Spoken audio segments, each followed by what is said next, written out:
Une intuition commune est que si on libéralise complètement le marché de l'information, alors les informations qui triompheront de la concurrence seront le fruit d'une intelligence collective et mériteront l'attention qu'elles auront reçue. C'est ce qu'on pourrait appeler l'hypothèse de l'efficience du marché de l'information, qui semble être l'hypothèse sous-jacente au refus de réguler l'information. Aujourd'hui, je vous propose de vivement questionner cette intuition en appliquant la théorie économique standard et en particulier en se demandant si les conditions d'application de cette théorie économique standard s'appliquent effectivement au marché de l'information. Bien sûr, notamment si vous suivez Eureka, vous n'êtes sans doute pas sans savoir que cette théorie économique standard est critiquée, mais on va voir que même si on accepte la théorie économique standard, il y a de quoi être très critique de la libéralisation du marché de l'information. Mais avant d'en arriver là, voici un bref rappel de la théorie économique standard de l'efficience des marchés. Celle-ci s'appuie sur certaines conditions parmi lesquelles on trouve 1. L'atomicité, à savoir le fait que le nombre de consommateurs, d'intermédiaires et de producteurs de l'information doit être très grand et aucun agent ne doit avoir suffisamment de poids sur le marché pour influencer directement notamment les prix. 2. La transparence de l'information, tous les participants du marché ont une connaissance complète de tous les facteurs significatifs du marché. 3. La rationalité des consommateurs. Un consommateur consomme une information avec un coût individuel pour consommer cette information, si et seulement si le bonheur procuré par la consommation de l'information surpasse ce coût individuel. 4. L'homogénéité des produits. Dans l'industrie, toutes les firmes livrent des produits que les acheteurs jugent identiques, homogènes ou substituables. Autrement dit, les biens échangés sont semblables en qualité et en caractéristiques et donc interchangeables. Et 5. L'absence d'externalité, la production, la diffusion et la consommation d'une information n'affectent que le producteur, le diffuseur et le consommateur de l'information. Et je vous renvoie vers Wikipédia pour plus d'informations sur tout cela. Sous ces hypothèses et d'autres que je ne détaille pas ici, les marchés maximisent alors le surplus social, ce que beaucoup reformulent avec la conclusion d'efficience des marchés. Autrement dit, selon cette interprétation, les marchés permettent de conduire à un état pseudo-optimal de la société. Bon, encore une fois, il y a des bémols importants à mettre à tout ça, mais oublions ces bémols pour aujourd'hui. La question que j'ai envie de poser, c'est est-ce que tout ceci s'applique vraiment au marché de l'information? Est-ce qu'un marché de l'information complètement dérégulé conduit vraiment à un état optimal de la société? Eh bien, il suffirait qu'une seule des hypothèses énoncées soit fausse pour conclure que la théorie économique standard ne s'applique pas au marché de l'information. Mais, comme on va le voir, il y a en fait beaucoup d'hypothèses qui ne s'appliquent pas du tout à ce marché. Et ça revient non seulement à dire que l'efficience d'un marché dérégulé de l'information est très discutable, mais on va voir qu'on en vient même à conclure qu'un tel marché est probablement extrêmement dangereux. Et comme on le verra en fin d'épisode, l'alternative n'est bien sûr pas nécessairement un contrôle centralisé de toute l'information, comme ça a lieu par exemple dans certains pays autoritaires. À l'instar de la manière dont l'information scientifique est produite, modérée et amplifiée, il est tout à fait possible d'envisager des alternatives où l'information est collaborativement maîtrisée. Et j'ai envie de dire #tournesol.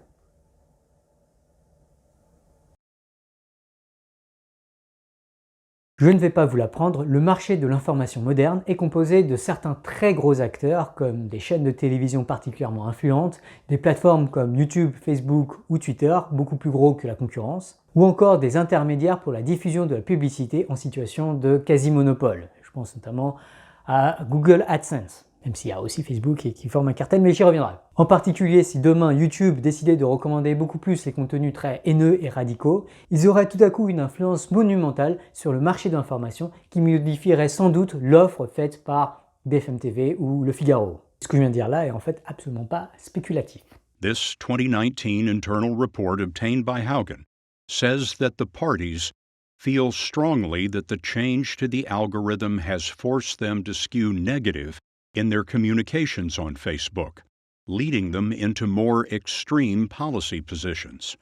The European political parties were essentially saying to Facebook, the way you've written your algorithm is changing the way we lead our countries. Yes. You are forcing us to take positions that we don't like, that we know are bad for society. We know if we don't take those positions, we won't win in the marketplace of social media. Mais le rôle disproportionné de certains acteurs dans le marché de l'information ne s'arrête pas aux diffuseurs classiques. Certains individus uniques ont aujourd'hui une influence disproportionnée à tel point qu'on parle aujourd'hui des influenceurs comme une forme de métier. Ces influenceurs sont capables de rallier un grand nombre d'individus à leur cause, parfois des millions de personnes. En fait, ces influenceurs ont aujourd'hui une influence telle qu'ils sont capables de manipuler des grosses entreprises, comme par exemple les plateformes des réseaux sociaux. En particulier, les Facebook Files, une série de documents révélés par la très courageuse et très méthodique lanceuse d'alerte de Facebook, Frances Haugen. Ces Facebook Files montrent que Facebook accorde secrètement des privilèges aux très gros influenceurs, comme on en a déjà parlé dans un épisode précédent. Mais j'en profite quand même pour le répéter, il y a chez Facebook une whitelist de comptes intouchables qui inclut notamment des dictateurs politiques de pays autoritaires. Facebook permet à ces dictateurs de violer l'atomicité du marché de l'information. Enfin, un acteur grandissant du marché de l'information, ce sont les campagnes de désinformation dont j'ai parlé notamment dans le premier épisode de cette série. Pour rappel, chaque année, Facebook combat ces campagnes en retirant 6 milliards de faux comptes de ses plateformes. 6 milliards de faux comptes. Et beaucoup de ces faux comptes sont possédés indirectement par des entités uniques, à l'instar du Parti communiste chinois, qui possède 20 millions d'employés chargés de produire de la désinformation. 20 millions de Chinois. Un Chinois sur 70 est payé pour désinformer. Et parmi ces 20 millions de Chinois, 2 millions sont payés à le faire à temps plein. Bref, le marché de l'information est loin d'être un marché de concurrence parfaite où aucun acteur n'a un pouvoir de marché dû à une influence disproportionnée, et on est en particulier très loin de l'idéal démocratique où chaque individu peut parler et être aussi écouté que son prochain. Et rien que ça devrait suffire à conclure que le marché de l'information doit être régulé, comme c'est d'ailleurs le cas des médias classiques en périodes électorales. Et pourtant, il s'agit là du plus faible des arguments que je vais présenter aujourd'hui et qui questionne vivement le capitalisme de l'information.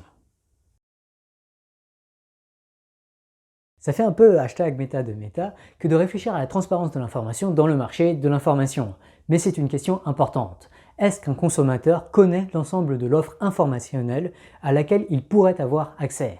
Et s'il passe par un intermédiaire comme la télévision, Google ou Twitter, est-ce que le consommateur sait pourquoi l'intermédiaire lui recommande telle ou telle autre information ?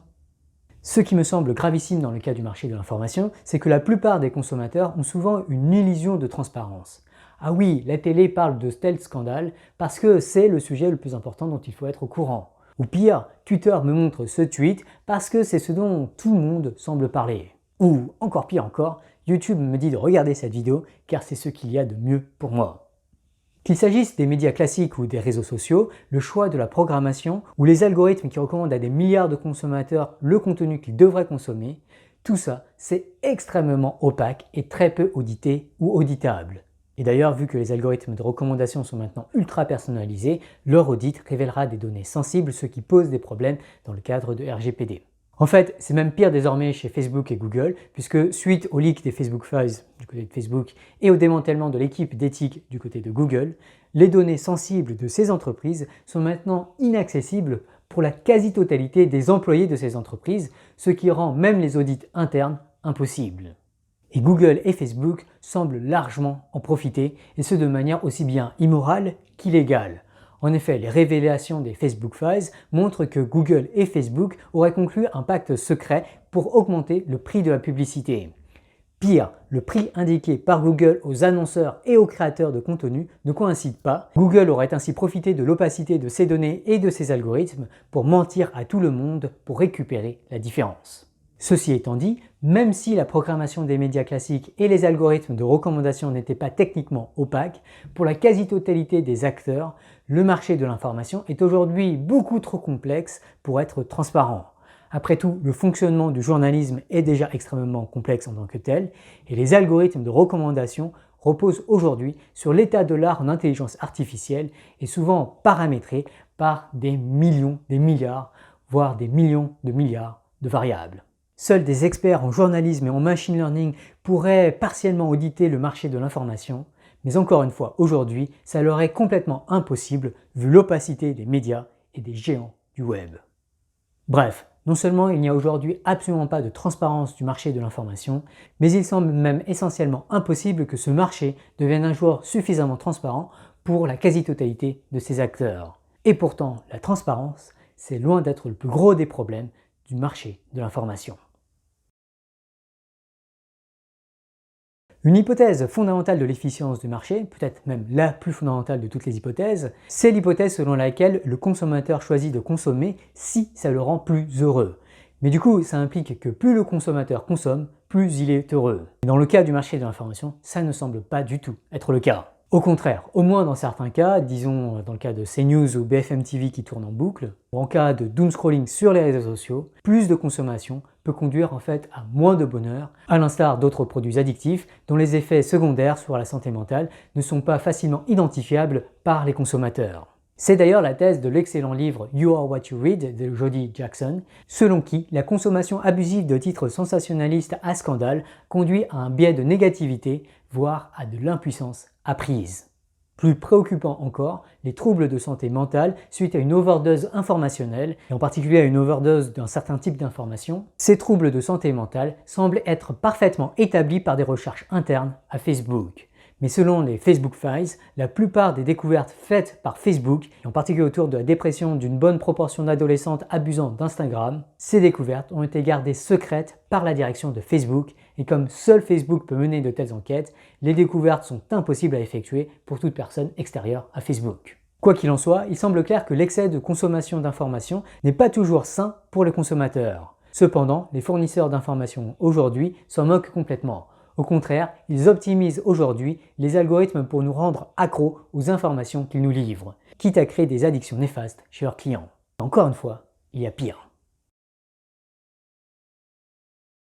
L'information n'est clairement pas un bien homogène. Toutes les informations ne se valent pas. Et toutes les consommations d'informations n'ont pas les mêmes effets sur les consommateurs. Certaines informations empirent l'état épistémique des consommateurs, notamment les informations caricaturales, simplificatrices ou pleines d'excès de confiance. D'autres sont même toxiques et dangereuses, notamment quand il s'agit de désinformation médicale, d'incitation à la haine raciale ou de cyberharcèlement.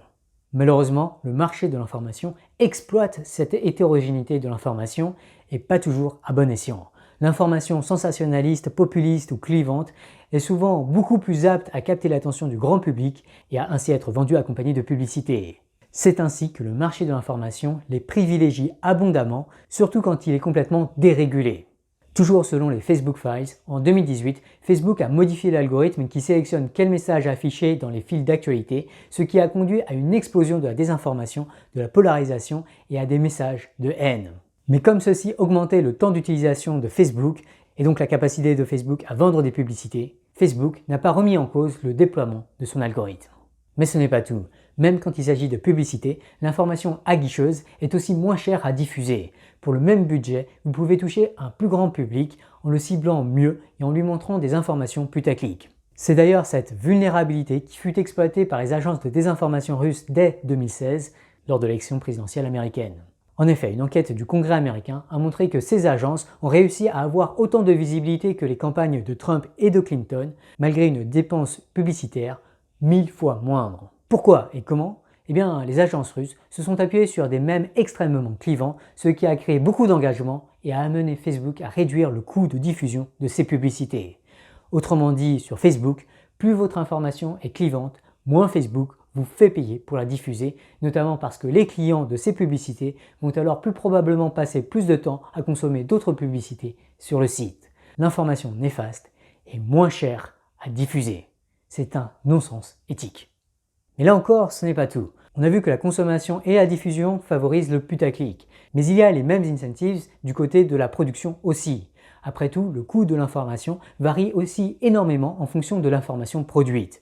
Une série de tweets clivants et sensationnalistes coûte beaucoup moins cher à produire qu'une vidéo scientifique qui croise un grand nombre de sources et qui requiert en fait souvent des décennies d'éducation scientifique pour être écrite. Tout ceci conduit souvent au problème des mute news, qui à mon sens sont même plus préoccupantes encore que les fake news. Typiquement, les Facebook Files, qui ont nécessité le sacrifice d'une véritable héroïne, Frances Haugen, qui risque désormais des années de prison. Ces Facebook Files, qui ont aussi nécessité le travail et l'expertise d'un très grand nombre de journalistes, voire de chercheurs du domaine pour révéler des manipulations immorales et illégales de la direction de l'une des entreprises les plus influentes du monde. Ces Facebook Files sont malheureusement mal connues ou mal comprises du grand public et même du monde académique. Pire encore, des projets mégalomaniaques comme Pathways de Google sont essentiellement ignorés par tous. Tant que le marché de l'information restera très libre, malheureusement, ce genre d'information persistera à être noyé dans un océan d'informations alternatives, moins chères à produire et à diffuser, et parfois produites pour noyer intentionnellement des informations que les campagnes de désinformation ne veulent pas voir triompher. Ne pas réguler le marché de l'information, c'est être voué à voir ce marché dominé et manipulé par les campagnes de désinformation. Mais encore une fois, il y a pire. S'il y a un argument à retenir de cette vidéo, ce serait l'argument le plus classique pour rejeter la dérégulation totale d'un marché, à savoir le problème des externalités négatives. L'analogie avec les problèmes environnementaux est ici très claire. Quand un producteur vend un produit polluant à un consommateur via un distributeur, alors ces échanges économiques ont un effet négatif sur des milliards d'individus qui n'ont pas profité de ces échanges. Eh bien, il en va exactement de même de l'échange de beaucoup de messages. Par exemple, la désinformation médicale a des effets secondaires indésirables sur bien d'autres individus que ceux qui ont produit, transmis et consommé cette désinformation. Typiquement, la désinformation sur les vaccins conduit des consommateurs de cette désinformation à mettre en danger leurs enfants et leurs parents. Mais ce n'est pas tout. Cette industrie de la désinformation conduit aussi à devoir prolonger des contraintes sanitaires pour tous, ce qui va ensuite augmenter la précarité des étudiants et des petits commerces, et pourrait ensuite conduire à une profonde crise économique qui affecterait gravement des millions de concitoyens. Autre exemple, les appels à la haine. Les producteurs, les intermédiaires et les consommateurs profitent en un sens de tels contenus informationnels. Bon, surtout les producteurs et les intermédiaires qui en profitent directement financièrement. Cependant, ces appels à la haine ont des effets secondaires indésirables sur les cibles de cette haine qui peuvent ensuite être amenés à davantage subir des violences physiques, verbales ou psychologiques. Pire encore, ceci peut conduire à des tensions géopolitiques majeures, à des guerres civiles, voire encore à des génocides. Or, malheureusement, de tels exemples n'ont absolument rien de théorique, surtout dans un contexte socio-économique post-Covid instable, comme on l'a déjà observé au Myanmar, en Éthiopie, mais aussi en Afghanistan, au Liban, au Brésil, en Inde, en Ukraine ou encore aux États-Unis. Et on peut d'ailleurs être aussi inquiet pour la France, notamment à l'approche des élections présidentielles. Enfin, et comme l'illustre si bien le film Don't Look Up, une grave externalité négative de la dérégulation de l'information, c'est que d'autres échanges d'informations peuvent parfois devenir impossibles, comme par exemple alerter le plus grand nombre à des sujets très importants qui menacent toute la société. Les mute news sont ainsi une très grave victime collatérale du marché libre de l'information. En fait, à travers le monde, chaque année, des centaines de milliers de décès sont sans doute imputables indirectement à de l'information produite, diffusée et consommée sans aucun contrôle. Et dans les années à venir, pour des raisons de guerre ou de changement climatique, ce sont peut-être des millions, voire des dizaines de millions de vies qui risquent d'être dangereusement menacées par une information hors de contrôle. On a tendance à avoir une intuition naïve selon laquelle, en vertu de la liberté d'expression, le marché de l'information devrait être complètement libre. Cependant, la théorie économique standard ne semble absolument pas capable de défendre une telle intuition. En fait, la quasi-totalité de ces hypothèses fondamentales semblent violées dans le contexte du marché de l'information. Voilà qui suggère que, pour le bien commun, il est urgent et critique de réguler adéquatement l'information. Et en fait, ce marché de l'information est déjà très réglementé, comme le montre par exemple la loi du 29 juillet 1881 sur la liberté de la presse. La production, la diffusion et parfois la consommation de certaines informations sont ainsi aujourd'hui illégales, notamment par exemple quand il s'agit de pédopornographie, d'incitation à la haine raciale, de diffamation, de violation d'accords de non-divulgation, de révélation de données sensibles, de cyberharcèlement ou encore d'arnaque financière.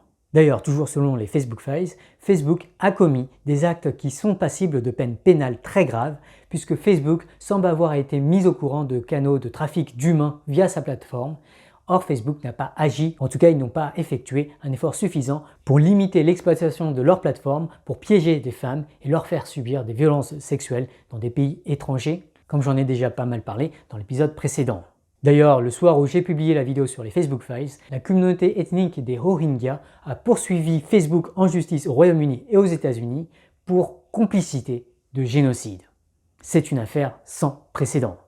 Et alors, on pourrait se dire que Facebook est une plateforme et ne tombe pas sous le coup de la loi de 1880 sur la liberté de la presse, mais cela ne ferait que repousser le problème de la modération de Facebook. De nombreuses plateformes, notamment les plateformes financières, sont en fait devenues extrêmement régulées lorsqu'on s'est rendu compte de l'ampleur des externalités négatives de leur activité.